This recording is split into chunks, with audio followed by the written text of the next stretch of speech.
Шулай да тагын бер сорау бирмичә булдыра алмыйбыз. Бу бәйге булгач бит аның, димәк, җиңүчеләр дә була, җиңмәүчеләр дә була. Фондның күләме дә билгеле 1 миллион сум дигән.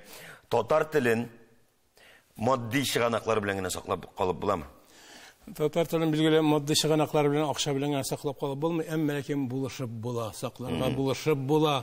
Ул бит хәрәкәттә бәрәкәт диләр. Бу үзенә күрә бер хәрәкәт. Ул җәлеп итү кешене. Билгеле бу конкурста катнашучы 3000 дән артык кешенең һәммәсе дә мин шушы акчага кызыгып кына шигырь язган, хикәя язган дип уйламыйм. Андыйлар да бардыр. Мин аларны да әйтмим, инде аларны дөрес эшләмиләр дип. Алар да акча һәркемгә кирәк ул. Әмма ләкин беренче чиратта минемчә аларның кызыксындырган нәрсә иҗат. Теләк турыган. Теләк туры иҗат итү өчен да сүзнең тәмен аңларга өйрәнү. Без бит теге сүз тәме дибез. Аннары татар теле без шул хәтле мөгъҗизалы, кызыклы тел. Менә татар телендә шундый бер гыйбарә бар бит теге. Тел ачылу дигән сүз. Мин эзләп карадым, бер генә халыкта да тел ачылу дигән гыйбарә юк.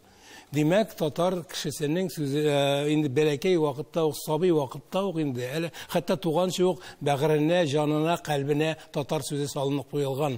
Димәк, аның телен ачасы гына бар. Телне ул аның бәгырендә бар. Ул телне кем ача? Телне бер әтияне ача, әби баба ача, балалар бакчасында, соңра инде мәктәптә ачалар. Матди чыганак ярдәм итә. Менә шуны әйтмәкче идем. Менә безнең бу бәйгеләр, бу конкурслар шушы тел ачкычы үзенә күрә.